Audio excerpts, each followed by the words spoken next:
We are here because a New York hospital would not recognize our New Jersey civil union and did not allow me to authorize critically needed surgery for my partner when he was wounded in a horrible car accident.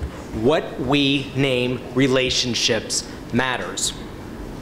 And the fact that our civil union was not named a marriage married very much that night when my partner was hit by a car. He laid in an emergency room in New York City. I tried to make sure that John received necessary care at Bellevue while simultaneously trying to explain the intricacies of a civil union because nobody could understand it. Not the nurses, not the administrators, not the doctors. My name is Daniel Weiss. This is my civil union partner, John Thomas Grant. We live in Asbury Park. We had our civil union there on May 17, 2009, believing, New Jersey, that it was going to protect us, believing that it would give us the protections and rights of a marriage. After work on October 11th, 2010, my partner left work. There was a horrible, horrible storm. He commuted into work every day from New Jersey into New York, just like hundreds of thousands of other people do every day. He was the controller for the Michael J. Fox Foundation for Parkinson's Research. He devoted his professional life towards helping others. That evening, in the middle of the storm, I got a call from the NYPD telling me that John had been struck by a car while crossing the street and that he was being rushed to Bellevue. I got there minutes later. I immediately identified myself as John's civil union partner. They told me immediately that his skull was shattered and he had numerous other fractures. I would soon learn that he was hemorrhaging in his brain. And as my world was falling apart, the questions commenced against me regarding what the relationship was that we had. I showed the staff our left hands. I tried in vain to explain with our wedding bands the nature of our relationship.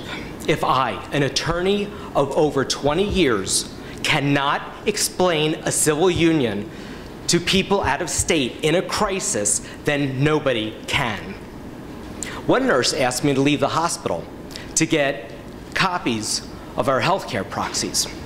John was slipping away, and I was not about to leave his side in order to cross the river to run and get our healthcare proxies. It was after midnight, and the news was getting worse. The doctor at one point told me that things were deteriorating quickly and that John was going to need a craniotomy and that we needed a real relative to sign for his craniotomy. I informed them that his sister was almost 4 hours away in Delaware. And so in the middle of that night, same storm, she drove alone through 3 states, barreling up the turnpike as if I did not have enough to worry about at that time. She doesn't have his last name. They don't even look alike. She simply declared, I am his sister, something I tried to do with a legal relationship 10 times. For 5 long days, John was being kept alive by life support.